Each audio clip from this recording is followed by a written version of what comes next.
చాలా కీలకమైన డేగా ఆగస్టు 25ని తెలుగు రాష్ట్ర ఒక రకంగా ఇది చాలా రాజకీయ ఇంట్రెస్ట్ ఉన్న దాదాపుగా అందరికీ ఒక ఆసక్తికరమైన డే. రేపు ఆగస్టు 25 సిబిఐ కోర్టులో ఏపీ ముఖ్యమంత్రి జగన్మోహన్ రెడ్డి గారి బెయిల్ రద్దు పిటిషన్కు సంబంధించిన కీలకమైన డే. రేపు కోర్టు జడ్జిమెంట్ రానుంది. అది ఎలా ఉంటుంది ఏంటనే దాని మీద రకరకాల ఊహాగానాలు ఉన్నాయి. కాకపోతే ఏదో కొంత ఉత్కంఠ, కొంత ఉత్సుకత, ఇలాంటి రకరకాల ఫీలింగ్స్ ఉన్నాయి. బట్ జగన్మోహన్ రెడ్డి గారి శిబిరంలో కానీ లేకపోతే ఇక్కడ కానీ పెద్దగా వాళ్ళు కొంత ధీమాగానే ఉన్నట్టు కనబడుతోంది. కొంపలు మునిగిపోయేది ఏం లేదు, ఈ పిటిషన్లో దమ్ము లేదని, లేకపోతే ఆ గ్రౌండ్స్ లేవు, బెయిల్ రద్దు చేయడానికి అవసరమైన గ్రౌండ్స్ లేవనే ఒక ఫీలింగ్ అటువైపు నుంచి కనబడుతున్నట్టుగా మనకి అర్థమవుతోంది. మరొక వైపు సహజంగానే పిటిషనర్స్ వైపు నుంచి కానీ వాళ్ళ ఆర్గ్యుమెంట్స్ మీద వాళ్ళకు నమ్మకం ఉంటుంది కాబట్టి దే ఆర్ ఎక్స్పెక్టింగ్ వాళ్ళకి ఫేవర్గా డెసిషన్ ఉంటుందనే ఒక ఎక్స్పెక్ట్ ఉన్న ఓవరాల్గా ఒకవేళ ఏమన్నా బెయిల్ కండిషన్స్ని కొంచెం స్ట్రిక్ట్ చేస్తారేమో కానీ రద్దు చేసే అవకాశం ఉండకపోవచ్చు అనే వాదన ఇంకోటి. ఇదంతా ఏంటంటే కోర్టు తీర్పు ఎలా ఉంటుందో ఎవరికీ తెలియదు, కానీ రకరకాల అంచనాలు, రకరకాల ప్రెడిక్షన్స్ ఇవన్నీ ఉంటాయి. ప్రెడిక్ట్ చేయడం తప్పేం కాదు. కీలకమైన కేసుల్లో ఆర్గ్యుమెంట్స్ని బేస్ చేసుకుని బయట చర్చలు, ఊహాగానాలు జరుగుతూనే ఉంటాయి కాబట్టి ప్రెడిక్ట్ చేయడం తప్పేం కాదు. అలాగే రేపు ఇంకొక కేసు కూడా ఉంది, విజయసాయిరెడ్డి బెయిల్ రద్దు పిటిషన్ కూడా రేపు ఉంది. దాంట్లో కూడా ఇరుపక్షాల వాదనలు ఉన్నాయి. రేపు ఇరుపక్షాల వాదనలు విని దాన్ని కూడా కోర్టు ఆర్డర్ ఇస్తుందా లేక దాన్ని మళ్ళీ పోస్ట్ చేస్తారా అనేది తెలియదు. ఇంకా అదొకటి పెండింగ్ ఉంది. సో మొత్తంగా చూస్తే ఇందులో కీలకమైనది అన్నిటికంటే ఇంపార్టెంట్ విషయం ఏంటంటే సిబిఐ ఈ కేసులో వ్యవహరించిన తీరు.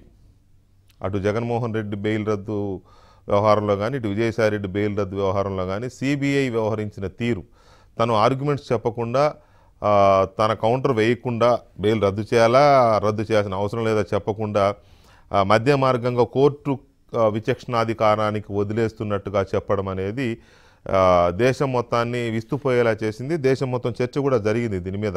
ఎందుకంటే స్వతంత్ర భారత చరిత్రలో సిబిఐ ఒక దర్యాప్తు సంస్థ. ఇలాంటి గోడ మీద పిల్లి వాటం పిటిషన్ వేయడం అనేది, కౌంటర్ వేయడం అనేది ఎప్పుడు జరగలేదనేది న్యాయ కోవిదులు, న్యాయ నిపుణులు చెప్పిన మాట. సో ఇక్కడ సిబిఐ తీసుకున్న నిర్ణయం కూడా సిబిఐ కోర్టు యొక్క ఆర్డర్ మీద ఎలాంటి ప్రభావం చూపుతుందనే చర్చ కూడా ఉంది. ఇవన్నీ డిఫరెంట్ యాంగిల్స్ ఉన్నాయి దీంట్లో. అయితే ఇప్పుడు లేటెస్ట్ ఇదేంటంటే కొద్దిసేపటి క్రితమే ఇవాళ సాయంత్రం సుప్రీంకోర్టు ఒక జస్టిస్ చంద్రచూడ్ గారి బెంచ్ ఒక ఆసక్తికరమైన ఆదేశాలు ఇచ్చింది. అది కూడా బెయిల్కి సంబంధించి, బెయిల్ విషయంలో ఎలా ఉండాలనే దాని మీద. Supreme court lays down parameters to be considered by high courts while deciding bail pleas. While cancelling bail granted to an accused due to a high possibility of repeat offences, the bench found it necessary to lay down guidelines to be taken into account by courts while deciding bail pleas. The Supreme Court on Tuesday laid down the parameters to be considered by high courts while considering the bail plea of an accused. A bench of Justice D.Y. Chandrachud and Mr. Shah prescribed the following to be taken into account by courts. Number 1, whether there are prima facie or reasonable grounds to believe that the accused has committed the offence. Number 2, nature and gravity of the accusation.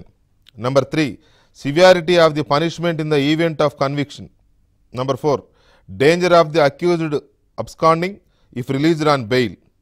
Number 5, character, behavior and standing of accused including his or her antecedents.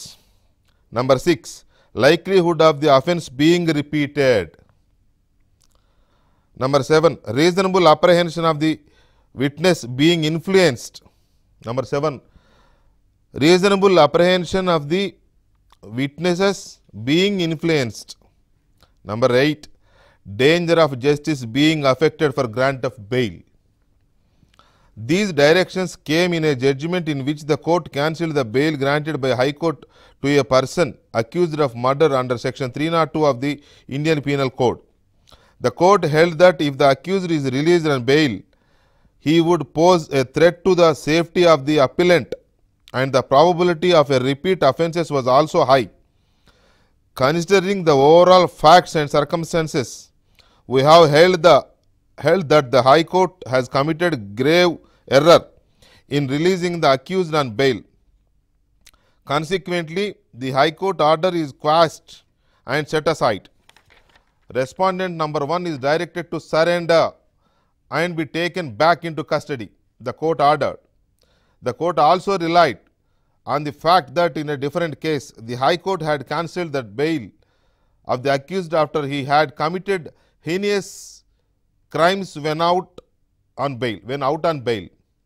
We have considered allegation, antecedents and other FIRs filed against the accused.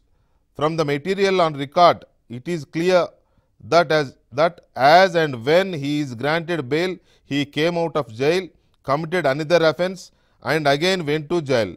Even the High Court cancelled the bail in another case, specifically observing that when on bail during the pendency of the appeal, they were involved in other cases of heinous crimes.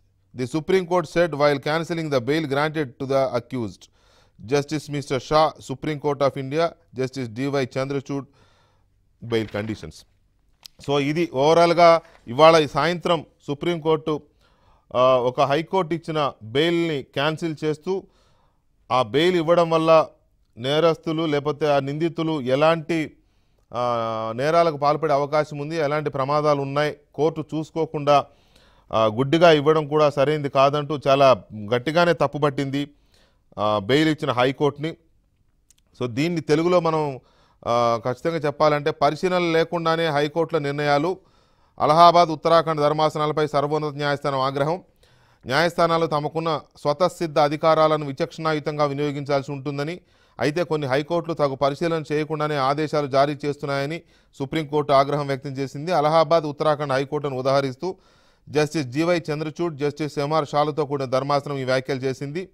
ఓ హత్య కేసులో దాఖలైన ఎఫ్ఐఆర్ను Uttarakhand high court కొట్టివేయడాన్ని సవాల్ చేస్తూ సర్వోన్నత న్యాయస్థానంలో case దాఖలైంది.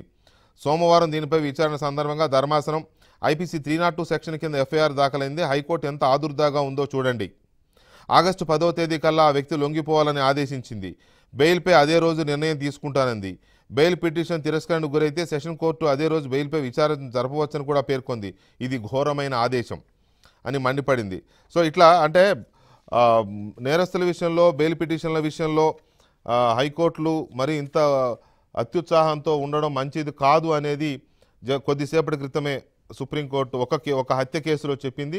పైగా ఆ బెయిల్ని రద్దు చేయడమే కాదు, ఆ నేరస్తుడిని వెంటనే, ఆ నిందితుడిని వెంటనే సరెండర్ కావాలని కూడా ఆదేశించింది. సో ఇది అంటే ఇప్పుడు లేటెస్ట్ అప్డేట్ కాబట్టి చెప్పాల్సి వచ్చింది.